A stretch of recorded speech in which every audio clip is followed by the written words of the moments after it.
I write, Therefore I Am by Chinki Sinha. This is an ode to the writers who imagined and chronicled events in not yet places, the ones who faced the dystopia in their heads. This is inspired by the many speculative fiction books that predict apocalyptic times. She quotes Yevgeny Zamyatin from V. It is an error to divide people into the living and the dead. There are people who are dead alive and people who are alive alive. The dead alive also write, walk, speak, act, but they make no mistakes. Only machines make no mistakes, and they produce only dead things. Ministry of Happiness, Ministry of Reformation, Ministry of Creativity, Ministry of Relationships, Ministry of the Past and Future, Ministry of Construction, Ministry of Restoration, Ministry of Peace, Ministry of Corrections, Ministry of Redevelopment, Ministry of Family, Ministry of Moral Affairs, Ministry of Memory, Ministry of Identity, Ministry of Immortality, Ministry of Order, Ministry of Revisions, Ministry of Facts, Ministry of Faith, Ministry of Wellness, Ministry of Elsewheres. There are more, but I'm no longer on the beat.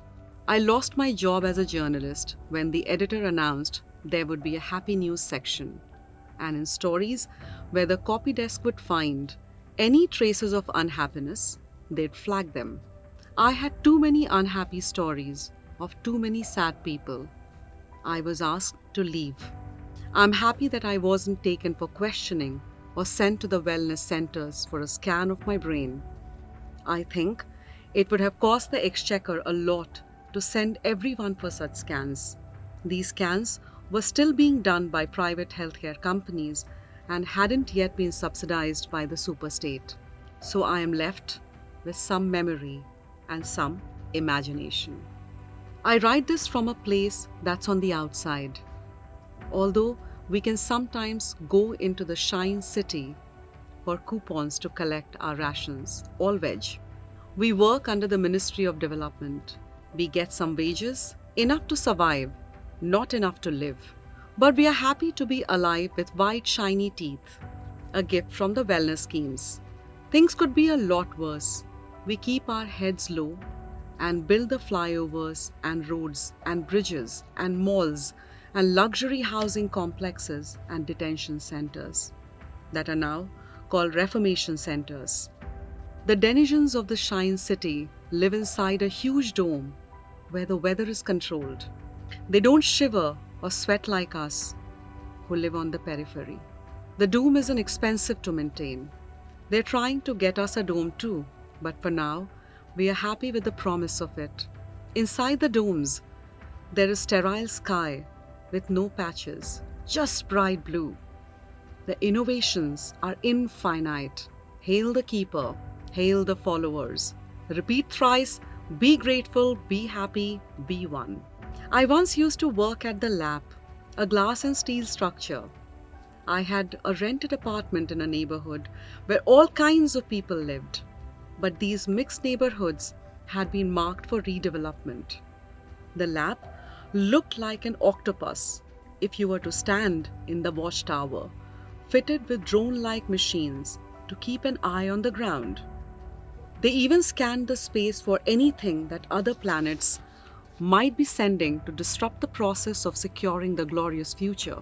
They intercepted the newsrooms and synchronized the coverage to maintain unity of thought.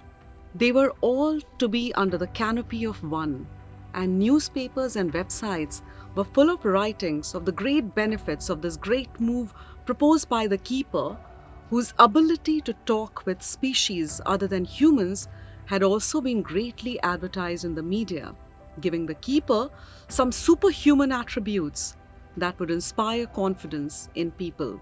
An experiment was done in a place up north. The place had issues. divided loyalties, killings, etc. Barbed wires were everywhere. They shut down the newspapers there after they took the place under the Oneness Project. They said people were so happy in their meadows and mountains that there was no need for a newsroom. It got the saturation mark, which means the place has achieved maximum happiness. No more news. For this and more, read the current issue of Outlook.